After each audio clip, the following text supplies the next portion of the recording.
আগে বলো কে তুমি, আর আমাকে সামনে আসতে বলছো কেন? তোমার মিষ্টি মধুর সুর আমাকে পাগল করে তুলেছে, এবং আমার মন বলছে তোমার সুন্দর কণ্ঠের চাইতে তুমি আরো সুন্দর। তাই তোমাকে একটিবার দেখার জন্য আমার দু চোখ ব্যাকুল হয়ে আছে।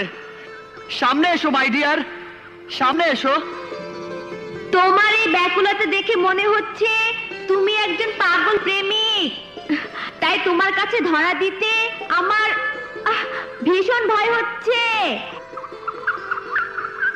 আমাকে যদি প্রেমিক মনে করে থাকো, তাহলে প্রেমিকের কাছে প্রেমিকার আসতে কোনো ভয় নেই, কারণ প্রেম হলো ফুলের মতো পবিত্র।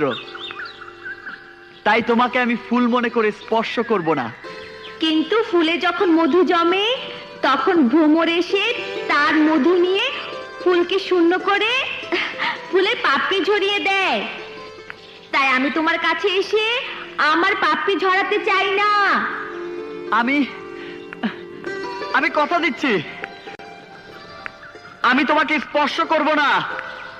তাই একবার সামনে এসে আমার ব্যাকুল মনকে তুমি শান্ত করে দাও। তাহলে আমি কথা দিচ্ছি,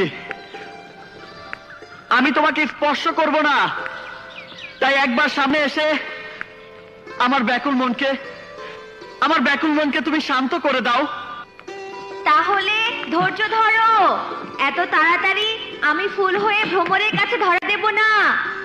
কোথায় সে? খোদা হাফেজ।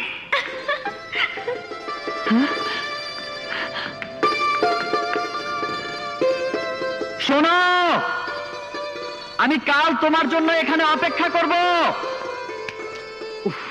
কেন যে সামনে এলো না?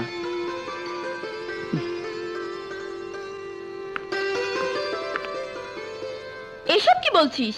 আমি ঠিকই বলছি। আমার সুর শুনে ছেলেটা আমাকে দেখার জন্য পাগল হয়ে উঠেছিল, কিন্তু ধরা আমি দেইনি। তোকে দেখার ওর যখন এত ইচ্ছে ছিল, তখন তোর চাঁদ মুখখানা দেখালে এমন কি বা ক্ষতি হতো? কার মনে কি আছে তা কি বলা যায়? তা বলা যায় না, তবে ওকে দেখে তোর কি মনে হয়েছিল বলতো? মনের খাঁচায় সোনার শিকলে বেঁধে চিরদিন ওকে ভালোবাসা যায়। তাহলে বেঁধে ফেল।